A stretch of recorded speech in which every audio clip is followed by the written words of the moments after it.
Hey there, Capricorn. How you doing? So this is a forecast just for you over the next 2 weeks, taking you from the full moon in Libra on the 13th of April, 2025, right the way through to the new moon in Taurus on the 27th of April. Now, this is a jam-packed time full of really, really big aspects going on. And I'm really quite excited because to me, it feels like there's been a real build-up over this last year. And I think a lot of things are about to get resolved.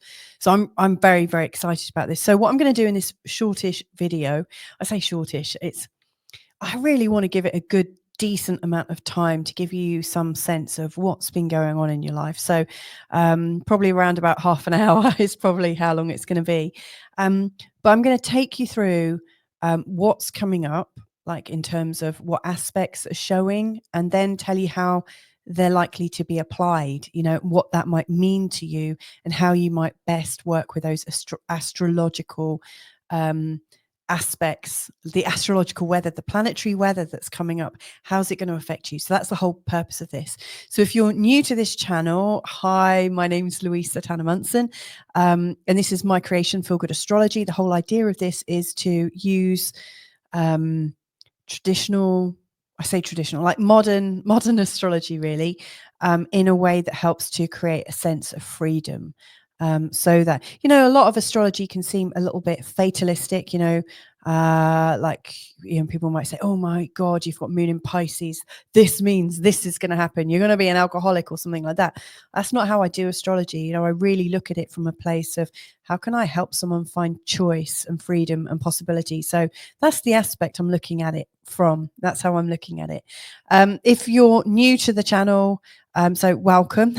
And if you're coming back again, I just thank you so much for coming back. And, I hope you enjoy it this time round as much as you did last time. So thank you so much. So anyway, let's get cracking. Let's bring up the slides and see what's going on. So the first thing I just want to share with you is what this looks like. So this period that I'm going from, so the 13th of April, the time of the full moon, right the way through to the new moon on the 27th of April, this whole process is about coming out of a full illumination, where everything is just kind of chronic, really obvious to see. All of our patterns are just really staring us in the face. And we're kind of going into the mystery. So during this 2-week period, things should slow right down, so, initially the first week seems quite fast paced and, lots of obvious things might seem a bit clunky and you'll start to refine them. This is, I guess, the waning moon phase, which is where the moon is slowly getting smaller and smaller and smaller, is a bit like, and I'm going to liken this to plaiting my daughter's hair. When I'm brushing through her hair, there seems to be a lot of it.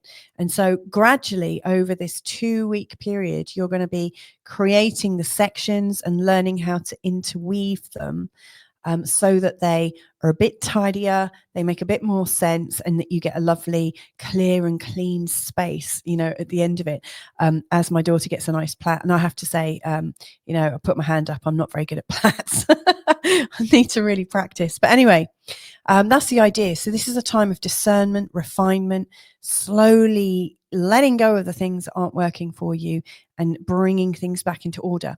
So in the first week, what's really coming up is this sense of, okay, that really doesn't work. That doesn't work. I felt really overwhelmed at the time of the full moon. It's time to ditch this, this, and this.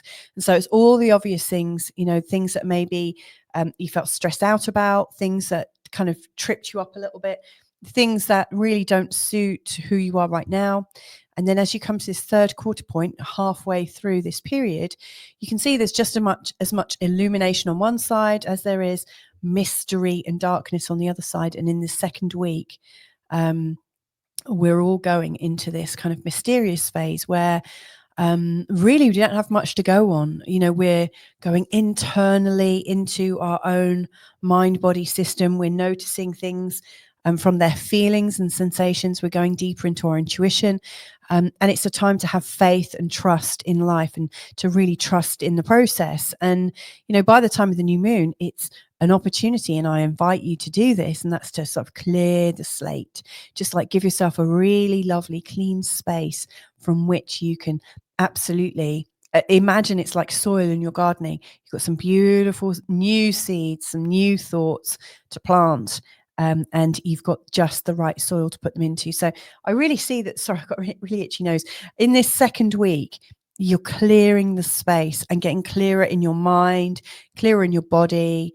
And, I think discernment and a desire for purity and peace is really part of the process. So that's the energetics. Let's now have a look at what that looks like. On a diary, in a diary even. So we've got the 13th of April, that's Sunday the 13th. We've got the full moon in Libra. We've also got at the end of this cycle, we've got the new moon in Taurus, again, 2 weeks later on the Sunday. At the midpoint, the third quarter moon, as it's called, is on the 21st of April on the Monday. And you'll see that in this first week, there's a lot more that I've written. There's a lot more big stuff going on. And then there's a little bit in the second week. So I'm just going to pace you through this before we actually start looking at the 3 particular charts that I've selected. And those charts from a Capricorn perspective are the full moon in Libra chart, the third quarter chart, and then the 27th of April chart for the new moon in Taurus. So you can see how all of these movements are presenting themselves from a Capricorn point of view. So anyway, in this first week, and I should actually say, you can listen to this forecast if you are a Capricorn, but also if you've got Capricorn rising or Capricorn ascendant. I really think it's actually really helpful for your ascendant sign because it really gives you a good sense of the architecture. Some people even listen to their moon signs. If you've got moon in Capricorn, it might also be useful. But that message is more about how you feel, Anyway, let's get going. So this first week, the full moon in Libra, the first thing actually I want to say, and this is a bit of a relief actually, is on the day of the full moon in Libra, Venus, which funnily enough is the ruler of Libra, Venus goes direct. And so she's been retrograde. She goes retrograde every 18 months or so. And she goes retrograde for about 40 days on average. And so, we've had like a month and a bit, a month and a third of Venus retrograde, and we're really, really ready for Venus to go forwards again. During that time, we tend to internalize a lot of our feelings, internalize our relationships, and we go really inward.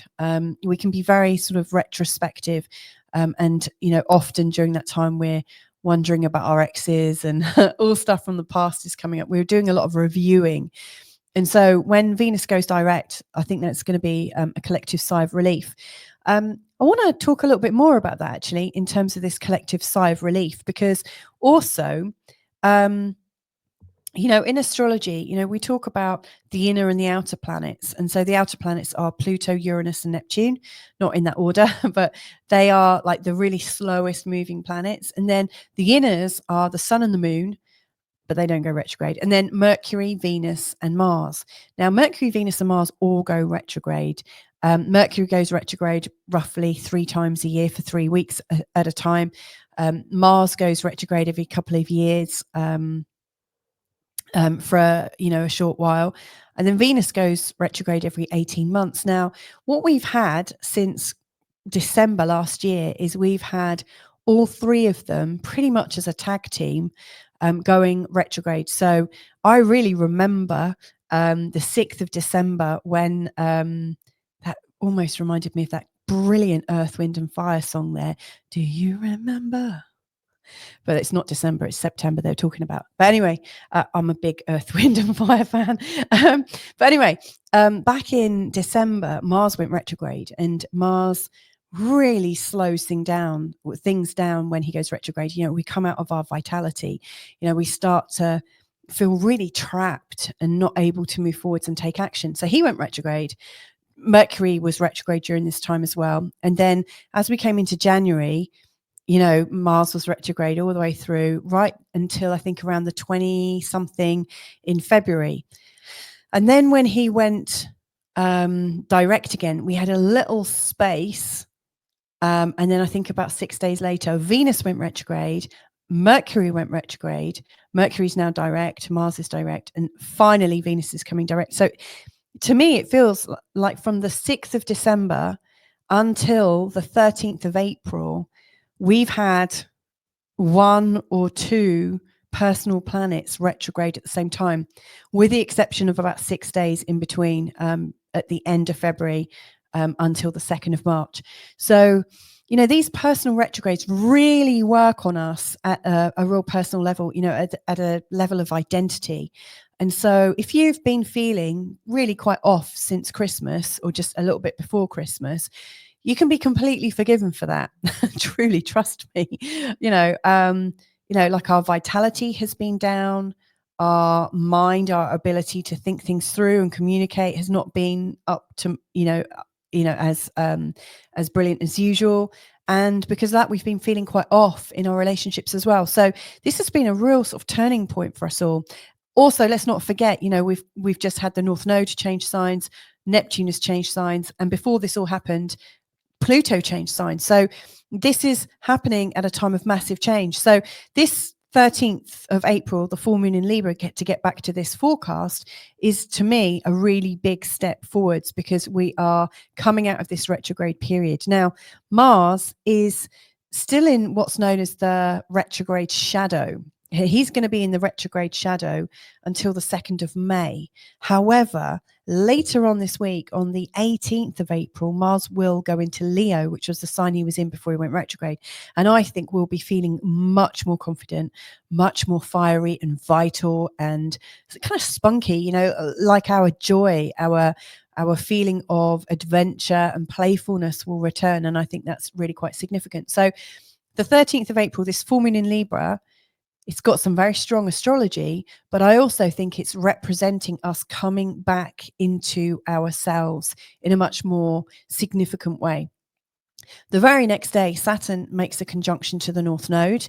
That's a time, so the 14th of April, this is exactly when Saturn and the North Node come together. This is a time of reckoning. If you've had loose ends flapping around in the wind, it's time to get those together. I mean, Saturn and the North Node are really already in a conjunction, but it's exact on the 14th. So anywhere where there's something that's going to trip you up if you don't pay it some attention, now is the time to just come into that mindfulness about it, and just to say, look, why am I not doing it? Is it because I'm afraid of doing it? Is it because I'm ostriching, like putting your head under the ground? Or do you not care? Or, try to get to underneath why you're not being completely responsible. Not to punish yourself or to beat yourself up, but so that you can see how you can actually be your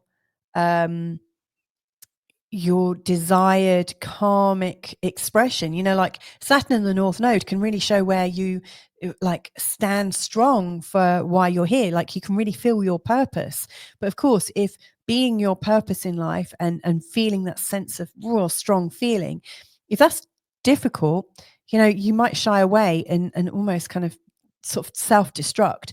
And so I think this is important. This will help you stand stronger. And then the next big thing, and I really like this run of energy, we then got Mercury going into Aries. That's significant because Mercury started his retrograde in Aries and then went into Pisces.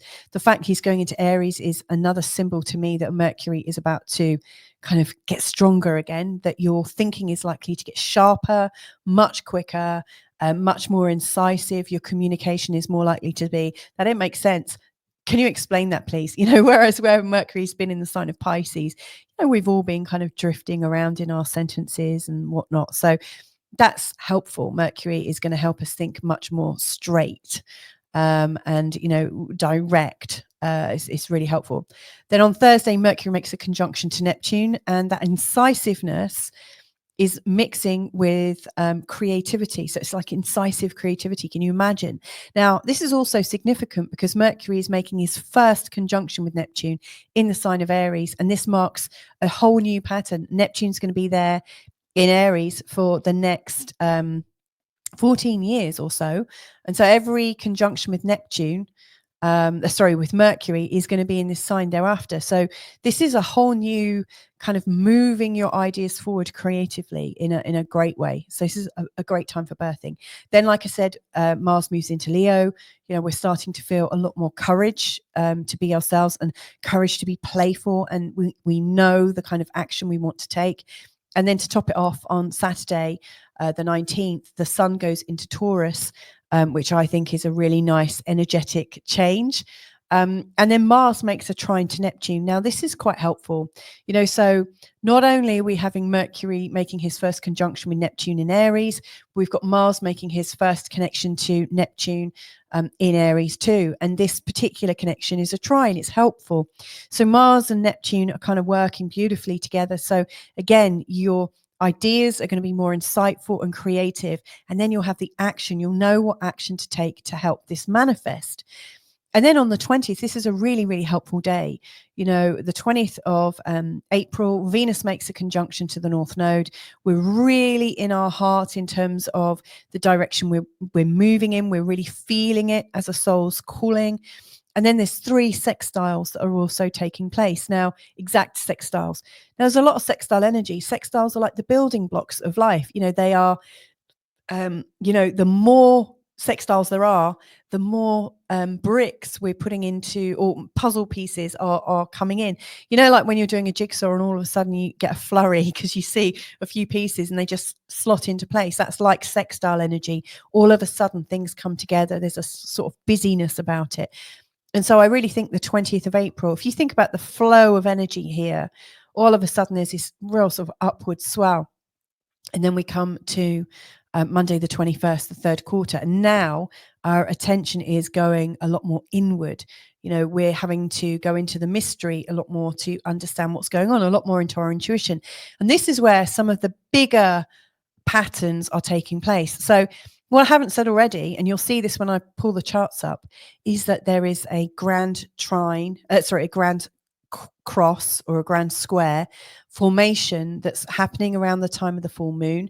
And then thereafter, there is a T-square formation that's going on for the rest of the 2 weeks.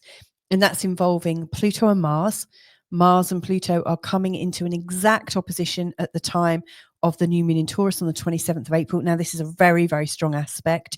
It's the third and final one of a 3-part opposition. It started in November the 3rd.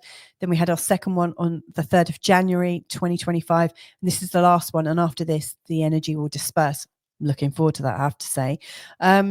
But yeah, this is a very strong T-square involving Pluto, Mars, a little bit of Chiron, the sun and the moon. This is a really, really big pattern. And so alongside all this moving and shaking energy, we are really getting clear about some very strong patterns that we've been holding on to for what seems like a lifetime, maybe many lifetimes, who knows, but this is definitely waking us up. So I'm going to bring up the charts, but before I do that, I just want to thank everybody who supports this channel. I really, really appreciate you, whether you've supported the channel since the start or very recently, or whether you're a member right now. I do have a membership program. I just love you. Thank you so much. You make this possible. Really, truly, I appreciate you. Anyway, let's have a look at these 3 charts I've pulled up. So we've got the full moon in Libra. So that's the first one that is worth having a look at. So you can see there's this great big kind of angry square, and so these 2 points are in opposition. These 2 points are in opposition. It's not a completely it's not exact square, they're not all at 90 degrees. And to be honest, it's not the square isn't all happening at the same time. It's an interesting process. Like as the moon comes into position, the moon makes a square with Mars first, makes the opposition to Chiron and the sun, and then as the moon passes out of this opposition, will later make a square with Pluto. So this is the overall picture. I'm trying to capture the whole period of around about a day. including this moon. So this is a very, very strong energy. And then if you watch where the moon goes, so I'm going to move to the next one, which is halfway through this 2-week period. And you'll see the next time, at the time of the third quarter moon, the moon actually is in a conjunction with Pluto. Now, Pluto and Mars are getting more into their opposition. And Pluto and Mars are both in a square. This is easing off actually, but they're both, in a very, very wide square with Chiron, but they're both in a very tight square with the sun. So, if I go back and then forwards, you'll see that this area here is still remaining. And then as we come into the 24th, this is our last chart. So Mars and Pluto are exactly in opposition. And then the moon and the sun are making this T-square here. And so as you can see with all of these formulations, the sun and the moon are involved with them all.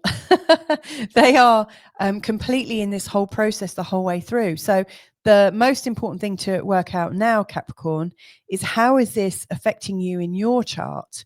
From a Capricorn perspective, where is this all happening? Well, the first thing to examine is the Pluto and Mars opposition, which I did talk about at the end of 2024. I think I started talking about it the end of October and definitely into early December. Now, this Pluto and Mars opposition, we've had 2 goes of it, and now it's presenting in your second house.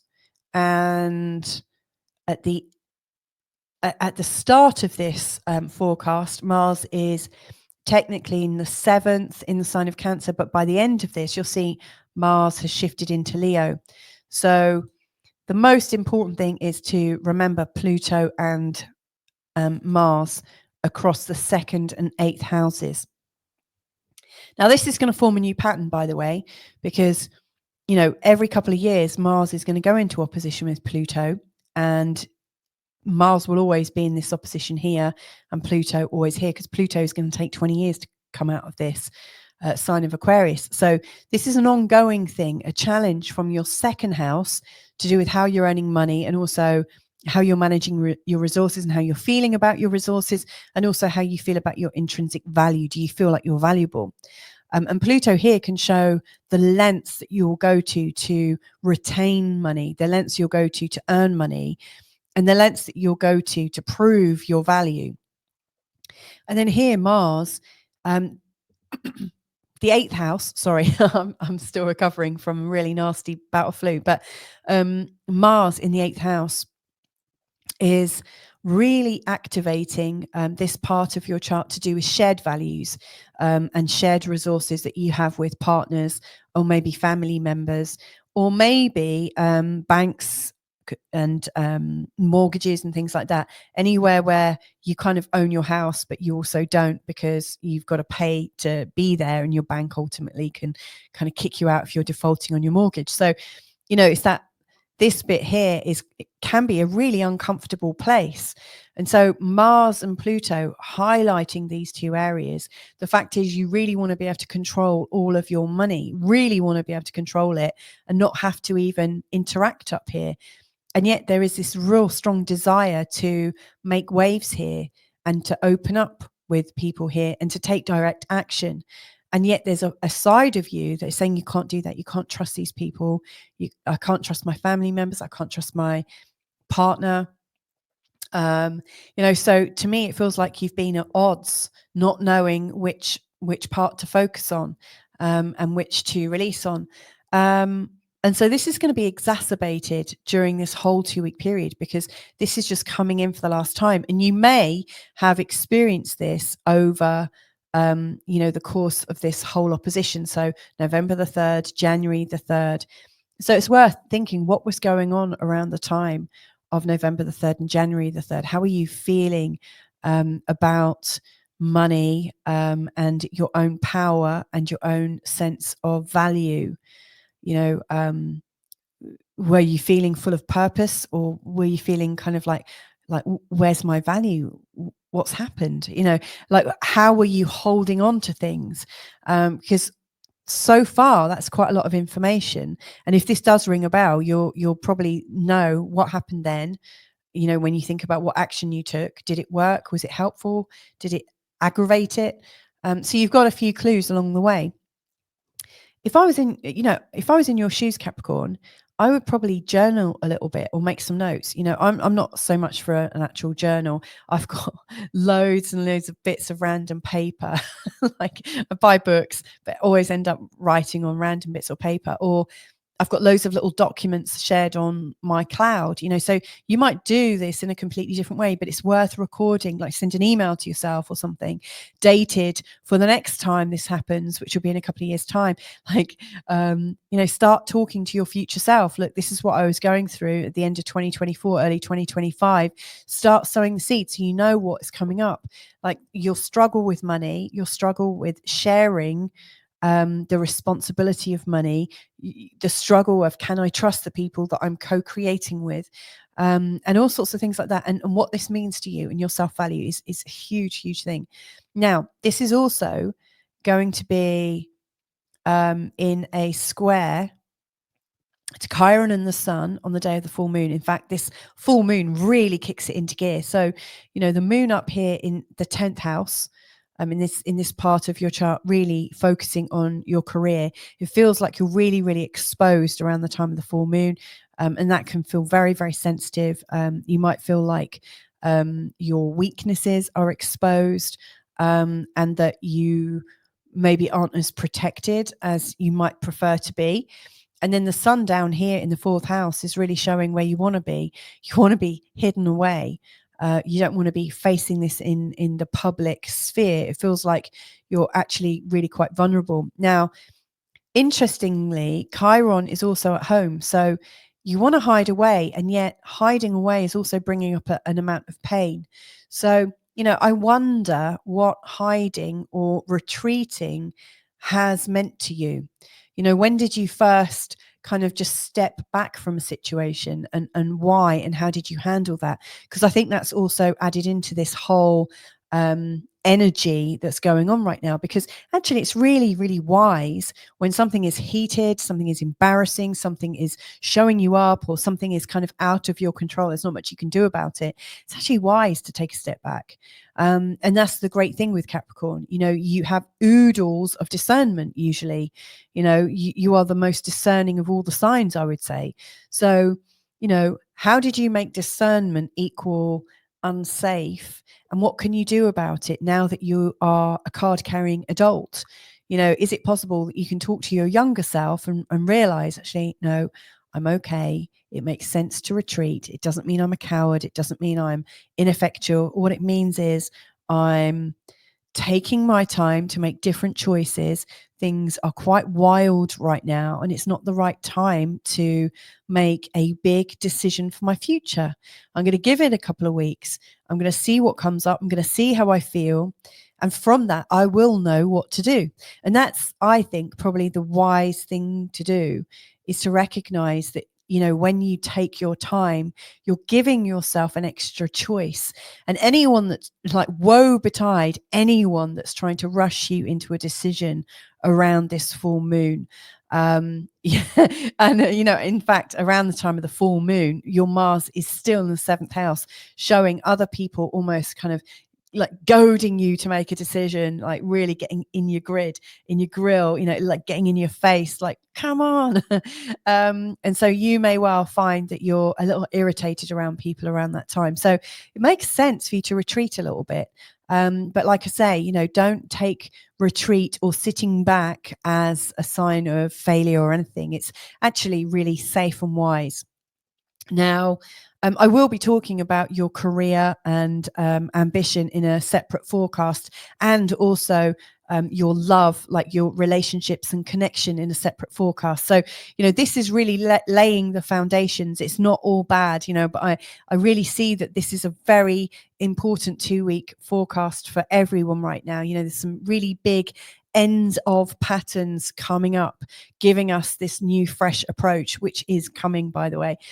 So yeah, this is the thing to consider. Now, something else going on during this time is there's a load of sextiles and a trine or two. A lot of them are to do with Mars. You know, Mars is in a very, very strong position. Apart from Mars's obvious and quite painful and irritating opposition to Pluto, Mars is really quite direct with Venus, Saturn, the North Node, Mercury, and Neptune. So it feels like you are absolutely, really, really, really ready to take action. You are really wanting to get things moving. So, you know, if you can hold the frustration for a moment or two and just recognize when the time is right, you've got all the energy and resources to make the decisions you need to make, you'll be fine. It almost feels like you're already in gear, but you've still got to have your handbrake on just for a bit longer. Now, Uranus is also a star player here. Uranus is also holding us up into a situation where there's a new sense of continuity, new flow, new surprises, new synchronicities. So again, you know, like if I show you this flow of energy, these energies from Mars and Uranus, these lovely blue ones, they're not going anywhere. So that's the start, that's halfway through, and this is at the end. You know, they are both really, really strong throughout this. There is still, you know, you don't have to rush and think, I've got to get it done or else I'm going to miss my opportunity. You're going to get plenty of opportunity, really, truly. So anyway, let's move into the midpoint. And so Mars and Pluto by this point are really tightening up their opposition.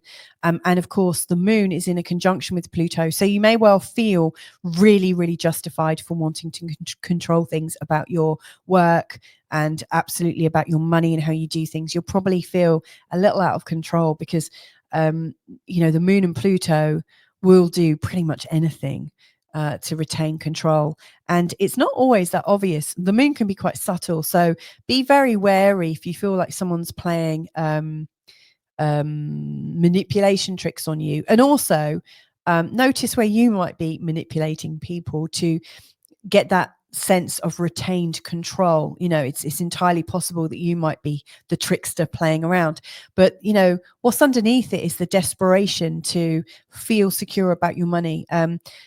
The trick with Pluto, I always think, is to kind of release. Anywhere where you feel like you've got to have control, the more you beg for it, the more you work for it, the more you connive for it, it tends to go really badly. The best thing you can do with Pluto is recognize, yeah, I really, really want this, and I trust that life is going to give it. So it's like the deeper your surrender, the more quickly it comes in. I really think Pluto wants you down on your knees, kind of saying, okay, I honor you, bring it to me. To me, Pluto works best when you recognize you've got a winning hand, but you still let life deliver your hand to you. I think that's the clearest I've ever said that, in fact. So let's have a look into this last part. So as you can see on the 27th, Mars and Pluto go into their opposition. Now, this is right at the time when you've cleaned the slate. And so what I want to really put out to you is this new moon in Taurus. Like, new moons are about new starts. And so I really think, you know, from the 21st, when we've got the sun in an exact square to Mars and we're feeling really kind of like, I'm ready to make a move. God damn it, I really want to move. And yet it just, this a little bit of frustration. It's almost like you're revving your car, but again, you still got the handbrake on. And then the sun in an exact like square to Pluto, it really feels like you're wanting to do things, and yet you still get that feeling it's not quite time. And it really is difficult to kind of hold yourself. But the opposition on the 27th, that is when almost like you've pulled the rubber band to its fullest like stretching point and you just like let it go. This after the 27th, this is when I think everything is going to start to come back into action again.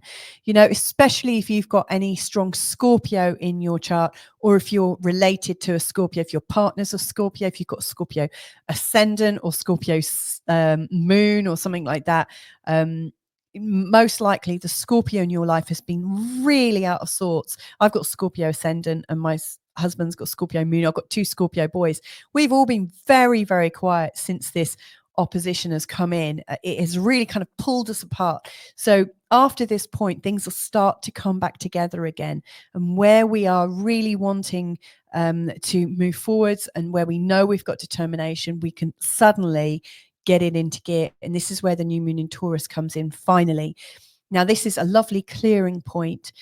Taurus here, it's in the 5th house, or the 5th house area of your chart. It's about creativity. It's about birthing new possibilities. It's about lifting yourself up. It's about finding joy and feeling really peaceful about life, and excited about life. And so this is, I think, showing you a new start. And this new start will, I think, kind of resolve some of your feelings about money, and resolve some of the lack of trust that you might have had for other people that have something to do with the resources that you use in your life. And so I think there really is some kind of solution here, but the solution isn't coming from struggle. The solution is coming from joy. The solution is always, especially at this time, coming from how willing are you to commit to feeling joy. If you can find solutions or be open, how can this resolve with me feeling joyful? If you were to ask yourself that question throughout this whole 2 weeks, what action can I take that feels joyful, will resolve all the tensions in me? That would be like the best question to ask yourself, because that would start to manifest the answer throughout. So there you go. For the next 2 weeks, it really does feel like there's a lot going on. Now, I did mention earlier the career and ambition forecast specifically for this period, and also the relationship and connection forecast. And if you're interested in that, that's something I do in addition. I don't do it for free on this YouTube channel, but you can subscribe to my membership at school. It's school.com/feel good astrology. It's $22 a month. You get 1 week free trial. And it's entirely up to you how you use this forecast. A lot of people just check in to get the relationships and connections forecast and the career and ambition forecast. So very much like I've just done, but this time for your, for the love and for the money. But there are other things, for instance, if you have been thinking about having a consultation with me, members get a 20% discount. Also on my courses, if and when I run them. I'm going to be doing webinars starting this month and going on for the rest of the year. You'll get those for half price as a member. You'll also get priority access to things. I will prioritize you. And for those of you who like to sort of comment underneath my videos and ask a few questions, that's where I'm really answering people's questions right now in my school community, because I really want to put my time and effort into the people that are supporting this channel. So if that sounds like something that you'd like to do, that you think you'd get some benefit from, then pop over to school.com and join and give it a trial. Like I say, it's 1 week free trial, so you can give it a go, have a little look around and do what you like. You may well also, there's also a community hangout each month I forgot to mention, but, for those of you that would like to be in good company, that you would like to learn with other people or share your joy and passion with astrology, that's there. We can meet up and I can answer bigger questions each month in our hangout. One thing I haven't put on this list, I'm about to start teaching astrology, like from beginners astrology, so you can learn to be your own astrologer, your own intuitive astrologer, and I'm starting that in the next couple of weeks. So that will also be something that I do within the membership. So if that lights you up, which I hope it does, then please do come and join us and check it out and see how it goes. But anyway, thank you so much for listening so far. I hope you found this 2 week forecast helpful. Sending you loads and loads of love for the next 2 weeks, and catch you in another forecast real soon. Bye for now. Mwah.